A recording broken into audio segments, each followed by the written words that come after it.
विद्यार्थी मित्रांनो, प्रकरण दुसरं चॅप्टर 2 पायथागोरस थेरम. मी तुम्हाला म्हणलं होतं की आपण दोन्ही या ठिकाणी सुरू ठेवणार आहोत, ब्रिज कोर्स पण. आणि ब्रिज कोर्समधले साधारणपणे 4-5 दिवस पूर्ण झालेले आहेत. आता काही दिवस M1चा असेल आणि नंतर परत माझं M2चं सुरू होईल. दिवसाप्रमाणे ज्या दिवशी M2चं असेल त्या दिवशीचा व्हिडिओ तुम्हाला त्या ठिकाणी येईल. त्याच्यावरचं एक्झरसाइज मी सांगितलेल्या पद्धतीने पूर्ण करून ठेवा, म्हणजे अडचण कोणती येणार नाही. आता आपण दुसऱ्या प्रकरणाकडे जाऊया. एखाद्या आठवड्यामध्ये, या आठवड्यामध्ये एखादा दुसरा व्हिडिओ कमी येईल, पण आपण सुरू ठेवायचं आहे.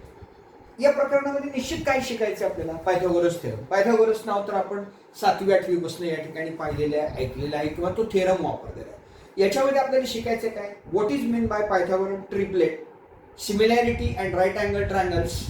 सिमिलॅरिटीचा मागच्या याच्यामध्ये आपण अभ्यास केलेला आहे. राईट अँगल ट्रायंगल म्हणजे काय हेही आपण विचार केलेला आहे. Theorem of geometric mean, then Pythagoras theorem, application of Pythagoras theorem and Apollonius theorem. या एकंदर 6 गोष्टी, 6 new concepts we have to go to study in this chapter. Now what is Pythagoras theorem? आता इथं पहिल्यांदा हा पायथागोरस थेरम म्हणजे काय बघायचंय. काही वेळ जाऊ द्यायचंय आणि नंतर पायथागोरस थेरमचं या ठिकाणी प्रूफ आपण अभ्यासायचंय. In a right angle triangle काय सांगतो Pythagoras theorem? In a right angle triangle, right angle triangle, in a right angle triangle, the square of the hypotenuse, the square of the hypotenuse is equal to the squares of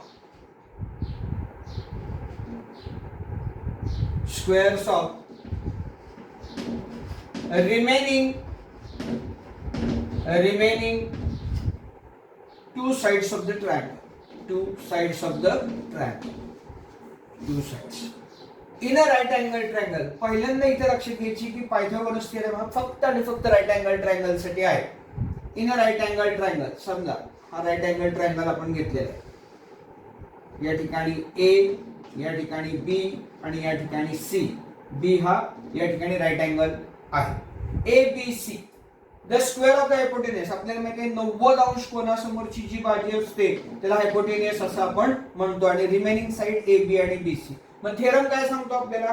in a right angle triangle ABC, the square of the hypotenuse that is AC square which is equal to the squares of the remaining side, that is AB square plus BC square. आपण जर समजा याला या ठिकाणी P नाव दिलं, याला Q नाव दिलं आणि याला R नाव दिलं, तर अगदी सोपं कसं लिहिता येईल आपल्याला? P square is equal to Q square plus R square and that is called as the Pythagoras theorem. तर अशा पद्धतीने पायथागोरस थेरम आपण या ठिकाणी सांगू शकतो. प्रूव्ह करू शकत नाही. प्रूफ जे पाहिजे ते नंतर पाहिजे. मग in a right angle triangle the square of the hypotenuse is equal to the squares of the remaining side. म्हणजे पायथागोरसला पहिले काम करायचे की तो राईट अँगल घ्यायचा, त्याचा असणार हायपोटेन्यूसचा वर्ग करायचा, हा वर्ग राहिलेल्या दोन बाजूच्या वर्गाच्या बेरजे इतका असतो आणि याला या ठिकाणी पायथागोरस थेरम असं आपण नाव दिलेलं आहे किंवा म्हणतो. तर या पद्धतीने पायथागोरस थेरमचा विचार केल्यानंतर या ठिकाणी पुढच्या भागाकडे आपल्याला जायचे, तो म्हणजे पायथागोरन ट्रिपलेट. आता या ट्रिपलेटचा आणि पायथागोरसचा संबंध काय आहे त्याचा पहिल्यांदा विचार करूया. In a triplet of natural number, हे फक्त नॅचरल नंबर साठी आहे. If square of the largest number is equal to sum of the squares of the remaining 2 numbers, then that 3 number or triplet is called as a Pythagoras triplet. काय म्हणतात हे? In a triplet, समजा या 3 संख्या आहेत, सर्वात मोठ्या संख्येचा वर्ग हा राहिलेल्या 2 संख्येच्या वर्गाच्या बेरजे इतका आला की त्याला ट्रिपलेट असं आपण म्हणतो. उदाहरणार्थ फॉर एक्झाम्पल मी 3, 4 आणि 5 हे सगळे नॅचरल नंबर घेतो. या 3, 4, 5 मध्ये 5 चा वर्ग, सगळ्यात मोठी संख्या 5, 5 चा वर्ग बरोबर 25. समीकरण नंबर 1, इक्वेशन नंबर 1. हा राहिलेल्या 2 संख्यांच्या वर्गाच्या बेरजे इतका येतो का? 3चा वर्ग अधिक 4चा वर्ग बरोबर 3चा वर्ग 9, 4चा वर्ग 16, 16 आणि 9 25. समीकरण नंबर 2. समीकरण 1 आणि 2 कडे जर पाहिले तर 25 25 दोन्ही बाजूला सारखे आले, म्हणजेच काय आलं 5चा वर्ग हा 3चा वर्ग आणि 4चा वर्ग या वर्गाबरोबर आला, म्हणजेच 5 3 4 किंवा 3 4 5 हे पायथागोरसचे ट्रिपलेट या ठिकाणी झाले असं आपल्याला म्हणता येईल. हे सगळ्यात सोपं उदाहरण या ठिकाणी आपल्याला सांगता येतं. आणि आज तुम्ही अशा पद्धतीने पायथागोरसचे ट्रिपलेट्स किती येतात याचा विचार या ठिकाणी करायचा आहे किंवा ते शोधून काढायचे आहेत. अजून एखादं उदाहरण जर मी घ्यायचं म्हणलं तर ते या पद्धतीने असू शकतं. पायथागोरस ट्रिपलेटचा जर विचार केला तर हे या पद्धतीने असू शकतं. उदाहरण आहे या ठिकाणी 11 60 आणि 61. मग 61चा वर्ग हा 11 आणि 60च्या वर्गा इतका येतो का हे आपल्याला चेक करायचं आहे. आता मी इथे वेगळी पद्धत थोडीशी वापरतो. 11चा वर्ग 121 आपल्याला माहित आहे. 60चा वर्ग हा 3600 3600 बरोबर आहे. आणि 61चा वर्ग 61 गुणिले 61 हा वर्ग केल्यानंतर या ठिकाणी आपल्याला येणारी जी संख्या आहे ती 3721 इतकी येते. म्हणजे तिन्ही उत्तर आपल्याला मिळाले. आता बघूया, चेक करूया की 61चा वर्ग हा 3721 समीकरण नंबर 1. त्यानंतर 11चा वर्ग अधिक 60चा वर्ग बरोबर 11चा वर्ग 121 अधिक 60चा वर्ग 3600 3600 आणि 121 3721. इक्वेशन नंबर 2 आणि इक्वेशन 1 आणि 2 कडे जर पाहिलं तर 61चा वर्ग बरोबर 60चा वर्ग अधिक 11चा वर्ग, म्हणजेच या ठिकाणी आपल्याला सांगता येते की 11 60 आणि 61 हे पायथागोरसचे ट्रिपलेट या ठिकाणी होऊ शकतात. तर अशा पद्धतीने वेगवेगळे ट्रिपलेट्स तुम्ही पाहायचे. याच्यावर आधारित 1 किंवा 2 मार्काला परीक्षेत गणित येतच. त्यामुळे या दोन्ही गोष्टी, what is mean by Pythagoras theorem and what is triplet, what is Pythagoras triplet, ह्या दोन्ही गोष्टी या ठिकाणी आपल्याला महत्त्वाच्या सांगतायत. ऍक्च्युअली मागच्या वर्षीच्या पुस्तकामध्ये तुम्ही हा थेरम शिकलेला आहे. आता यावर्षी आपण प्रॉपर्टी म्हणून विचार करणार आहोत. Property of 30 60 90.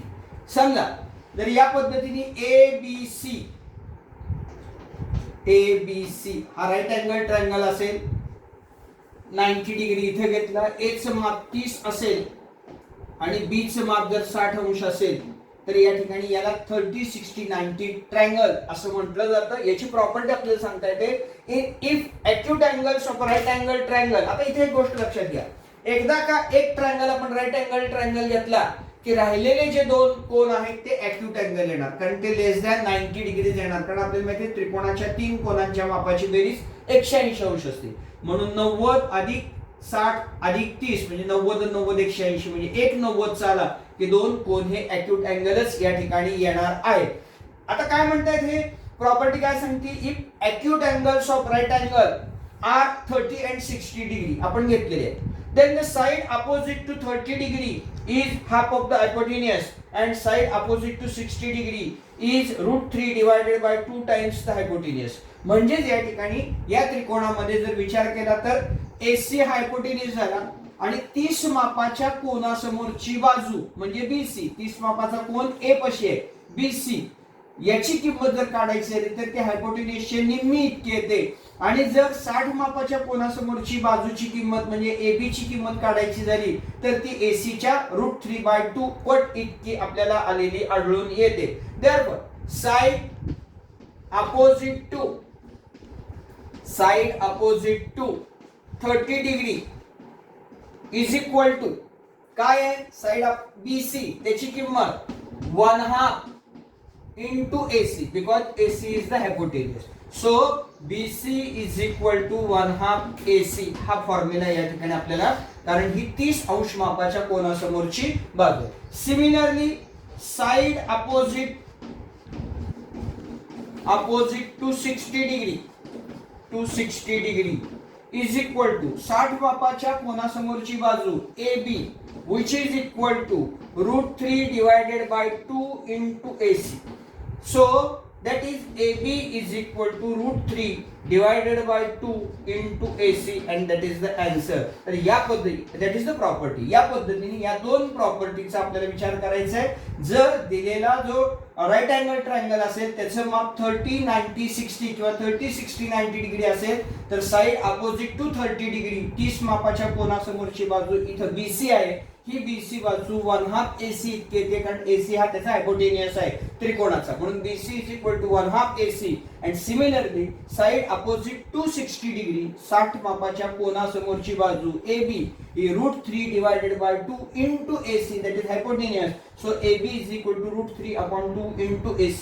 या पद्धतीची प्रॉपर्टी हे सगळं आपल्याला नेक्स्ट एक्झाम्पल आणि प्रॉब्लेम सेट सोडवताना विचारात घ्यायचं आहे. त्यामुळे ह्या गोष्टी सगळ्या क्लिअर होणं अत्यंत गरजेचं आहे.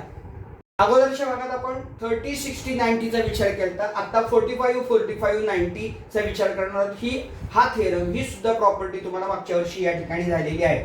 जर समजा या ठिकाणी परत ABC मी नाव बदलतच नाहीये ABC हा राईट अँगल ट्रायंगल दिला B चं माप जर 90 दिलं तर आणि A कोन 45 दिला B कोन 45 दिला तर हा 45 45 90 चा झाला. आता हे दोन कोन जर समान मापाचे असतील तर या कोनासमोरच्या बाजू म्हणजे या कोनासमोरची बाजू ही आणि या कोनासमोरची बाजू ही सारख्याच असल्या पाहिजेत कारण समान अंशाचे कोन किंवा समान मापाच्या कोनासमोरच्या बाजू या समान असतात. हा थेरम आपण इयत्ता 9वी मध्ये शिकलेलो आहे. काय सांगतात ही प्रॉपर्टी जर समजा या ठिकाणी तुम्हाला दिलेला ट्रायंगल हा 45 45 90 डिग्रीचा असेल तर त्यावेळेला या ठिकाणी XY ची किंमत x आता इथं या ठिकाणी आपण AB is equal to 1/√2 into AC 1/√2 into AC. AB ची किंमत 45 मापाच्या कोनासमोरची बाजू त्याच पद्धतीने या 45 च्या कोनासमोरची बाजू BC is equal to 1/√2 into AC आणि ही दोन्ही इक्वेशन जर एकत्र केली तर AB बरोबर BC which is equal to 1/√2 into AC. AC is nothing but the hypotenuse. म्हणजे 45 मापाच्या कोनासमोरची बाजू ही हायपोटेन्यूसच्या 1/2 पट इतकी असते आणि या दोन्ही बाजू या समान लांबीची असल्यामुळे त्याची येणारी उत्तर ही सारखीच येणार आहे. म्हणून AB is equal to BC is equal to 1/√2 into AC. या पद्धतीने 45 45 90 डिग्रीचा राईट अँगल ट्रायंगल ऍक्च्युअली या राईट अँगल ट्रायंगलला आयसोसेलिस राईट अँगल ट्रायंगल असं सुद्धा म्हणलं जातं कारण ह्या दोन बाजू काय आहेत कॉन्ग्रुएंट आहेत सारख्या आहेत त्यामुळे याला आयसोसेलिस राईट अँगल ट्रायंगल असं सुद्धा म्हटलं जातं. तर यात दोन पायथागोरस थेरम नुसता स्टेटमेंट त्याच्यानंतर ट्रिपलेट त्यानंतर प्रॉपर्टी ऑफ 30 60 90 आणि प्रॉपर्टी ऑफ 45 45 90 या सगळ्या गोष्टी या ठिकाणी महत्त्वाच्या आहेत. त्यानंतर एक ऍक्टिव्हिटी पण त्याचा आता सध्या विचार मी करणार नाही अगदी सगळ्यात शेवटी त्याचा विचार तुम्हाला सांगणार आहे. Next similarity and right angle triangle हा अतिशय महत्त्वाचा भाग या ठिकाणी आपण घेणार आहोत. अतिशय महत्त्वाचा theorem similarity and right angle triangle काय सांगतो theorem in a right angle triangle if altitude आता अल्टिट्यूड वर्टेक्स मधून समोरच्या बाजूवर काढलेला लंब की ज्याला आपण अल्टिट्यूड ऑफ म्हणत असतो इथं BD ही अल्टिट्यूड आहे. If the altitude is drawn to the hypotenuse then the two triangles ह्याच्यामुळे दोन ट्रायंगल तयार झाले हा एक आणि हा दुसरा two triangles forms are similar हे दोन्ही ट्रायंगल सिमिलर असले पाहिजे टू द ओरिजिनल ट्रायंगल म्हणजे ABC आणि टू ईच अदर म्हणजे हा ट्रायंगल ABC शी सिमिलर हा ट्रायंगल ABC शी सिमिलर आणि हे दोन ट्रायंगल एकमेकांशी सिमिलर असले पाहिजे. गिवन काय दिले आपल्याला in a triangle ABC angle B is of 90 degree segment BD is perpendicular on hypotenuse AC A'(D'(C). To prove ADB is similar to ABC then BDC is similar to ABC and last ADB is similar to BDC. हे म्हणजे हा मोठ्याशी पहिला लहान मोठ्याशी दुसरा लहान मोठ्याशी आणि ते दोन्ही लहान सिमिलर अशा पद्धतीने तीन गोष्टी या ठिकाणी आपल्याला प्रूव्ह करायच्या आहेत. पहिली गोष्ट प्रूव्ह करूया in a triangle ADB and triangle ABC DAB हा is congruent with BAC BAC या कोनाशी, because it is the common angle. Then ADB हा कोन इज कॉन्करंट विथ ABC हा कोन, कारण दोघांचं माप किती 90, each of 90 degree. So by a similarity test, triangle ADB is concurrent with triangle ABC by A test equation number 1. आता इथंच मी दुसरा या ठिकाणी पूर्ण करतोय.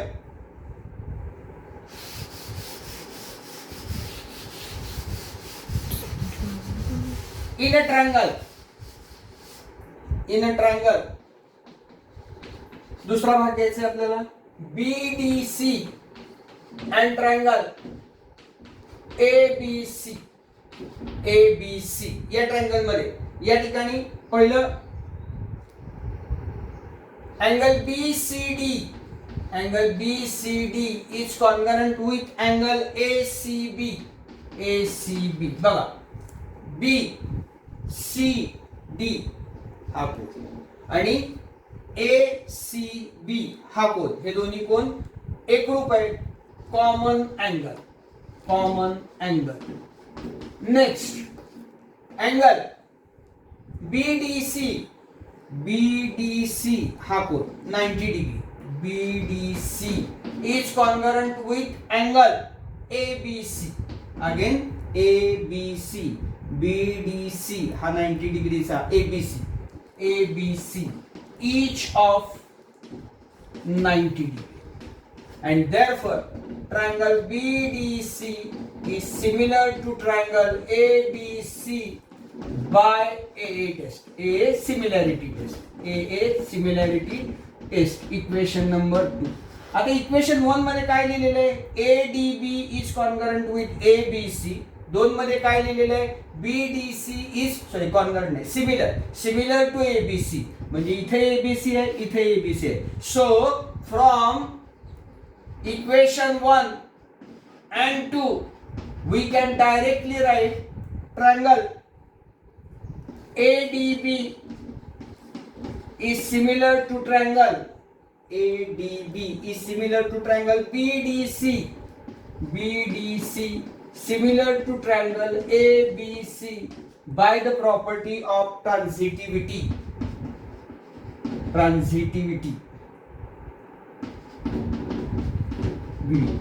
आणि अशा पद्धतीने म्हणजे हा याच्याशी सिमिलर झाला, हा याच्याशी सिमिलर झाला आणि हे दोघं एकमेकांशी सिमिलर झाले आणि सगळं आपलं जे प्रूफ होतं ते या ठिकाणी प्रूफ आपल्याला झालेलं आढळून येईल. अतिशय महत्वाचा असणारा हा थेरम परीक्षेमध्ये विचारला जाऊ शकतो, त्यामुळे काळजीपूर्वक या ठिकाणी हा थेरम करा.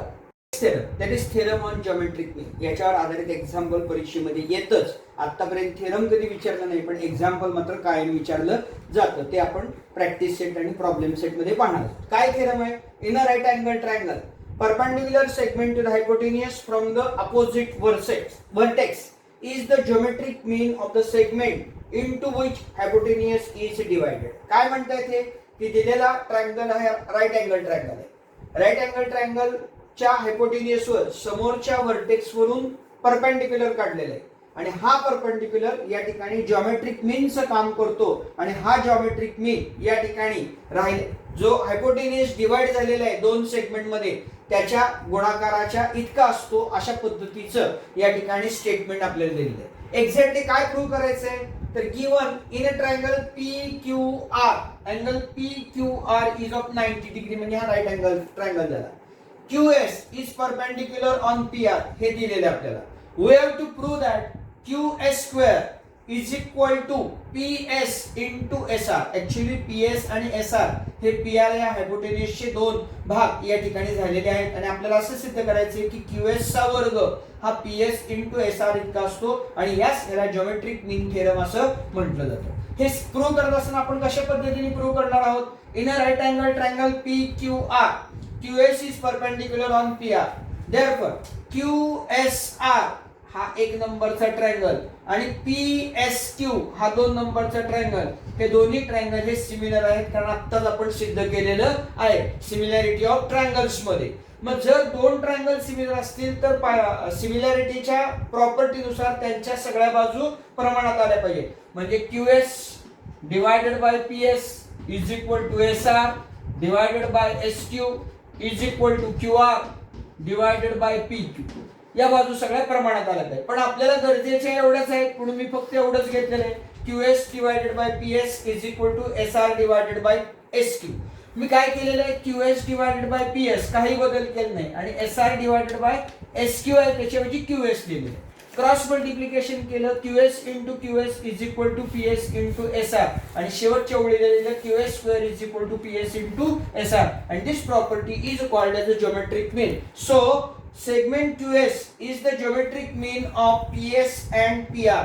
QS हा PS आणि PR चा जिओमेट्रिक मीन आहे आणि हेच या ठिकाणी आपल्याला प्रूव्ह करायला सांगितलेलं होतं आणि अशा पद्धतीने या ठिकाणी याची सिद्धता दिलेली आहे. इथे सिमिलॅरिटी ऑफ ट्रायंगल जो आता आपण याच्या अगोदर पाहिलेला थेरम होता त्याचा वापर या ठिकाणी आपण केलेला आहे. बाकीचा भाग पुढच्या तासाला आपण पाहणार आहोत.